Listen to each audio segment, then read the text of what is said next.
Hello and welcome to Something Paranormal TV. Today we have a couple of great guests. We have James Anito, who is a demonologist, and we have Matt Bird, who is an investigator with East Coast Paranormal Research Team. How are you guys doing tonight? Doing good. Yourself? Not too bad. Over here we have our co-host and co-founder of ECPRT, Joseph Fontaine. How you doing? How you doing, Joe? Glad to have you here. So James, what got you started in the paranormal?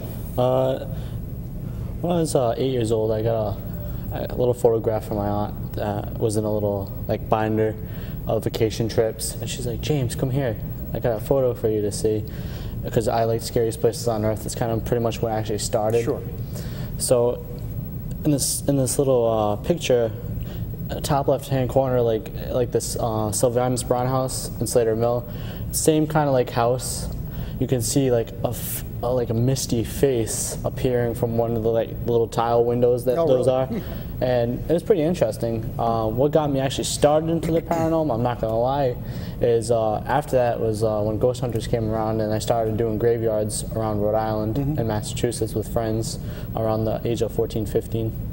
Yeah, I know a lot of people had gotten started when taps had come out. For even myself, I've had an interest in it for a long time, but I don't think anybody really knew kind of how to put it together. They kind of set the blueprint for other groups to do without knowing. Yeah, paranormal has been around for 3 decades plus, especially my mentor, Carl Johnson. He's been in the field for 3 decades, plus the Warrens before him. Sure. So it's been going on a long time, but with, like you said, with the taps, they set the blueprint of the paranormal boom, I call it. Well, they really did, and even as far as equipment to use and kind of a protocol. Yeah, they really showed everybody how, basically. I mean, nobody really had a clue to conduct a proper investigation. And I think one of the good things that taps did too is they brought a wide variety of people from different ethnicities and different types of people into the group, and it kind of made a drama series, but also yeah, it was definitely the personalities that really made it. I know I enjoyed the earlier stuff a lot better than the later stuff, only because I think the chemistry was a lot different. I think it was raw, and it was just about a team that went out and investigated. Now it's more of a production, which I guess they make money off. Yeah, well, it's a natural progression. Yeah, it kind of made everything mainstream. I think it enables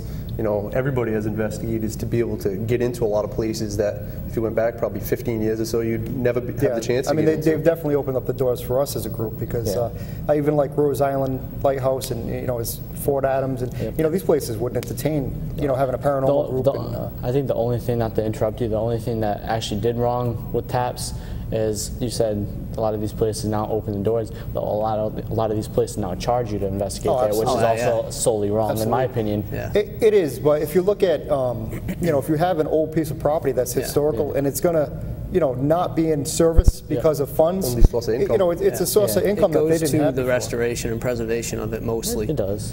In some cases. In most cases, it is, people do try to make money off of it where they don't truly need it to restore the place, but. Yeah, absolutely. We work with a lot of historical societies all the time, and it's a great way to kind of give back for them letting us, investigate a place for them to make a little income. Matt, how about you? How do you get started? I've kind of always had an interest ever since I was young.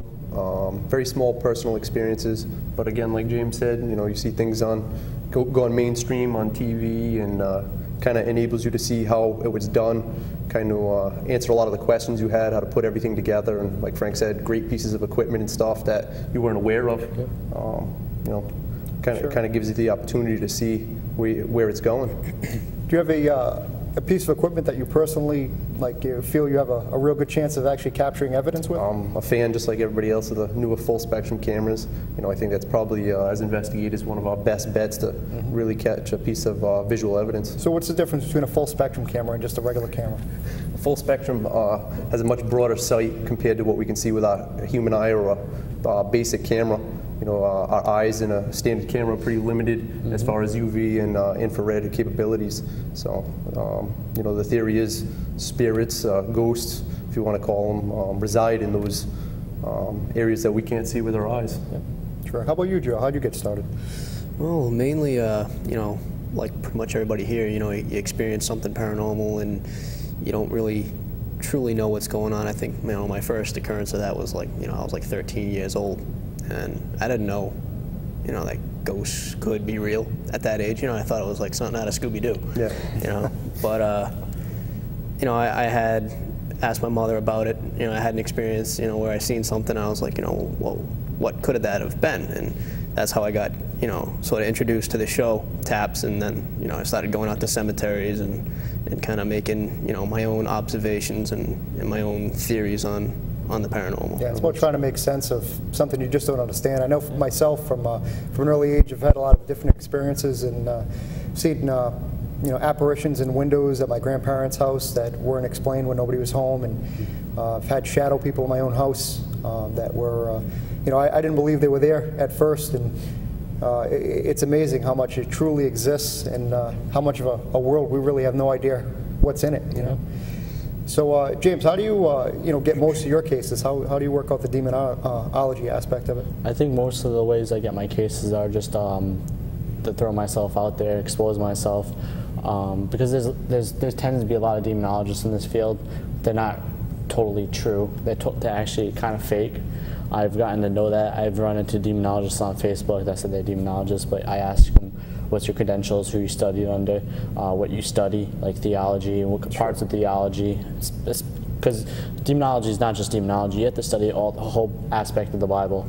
Yeah, and I understand you have a fantastic teacher. Well, I mean, sure, anybody can, you know, slap a label on themselves and say, you know, I'm this, I'm that. I'm a cryptozoologist because I go in the woods and look for animals. Yeah, definitely. And I think with having Carl Johnson, like I said on a past interview, is like one day I'll surpass him, hopefully, as like I said, I'm a big Star Wars junkie, like the apprentice to the master. Yeah. I'll surpass him one day, and like that's not a bad thing. It's a good thing. I want to bring a whole new thing to the new age of paranormal. Every generation furthers the study. I mean, you know, Carl and Keith Johnson, you know, they had learned from the Warrens quite a bit, and you know, the Warrens were around for a very long time, and they're very respected.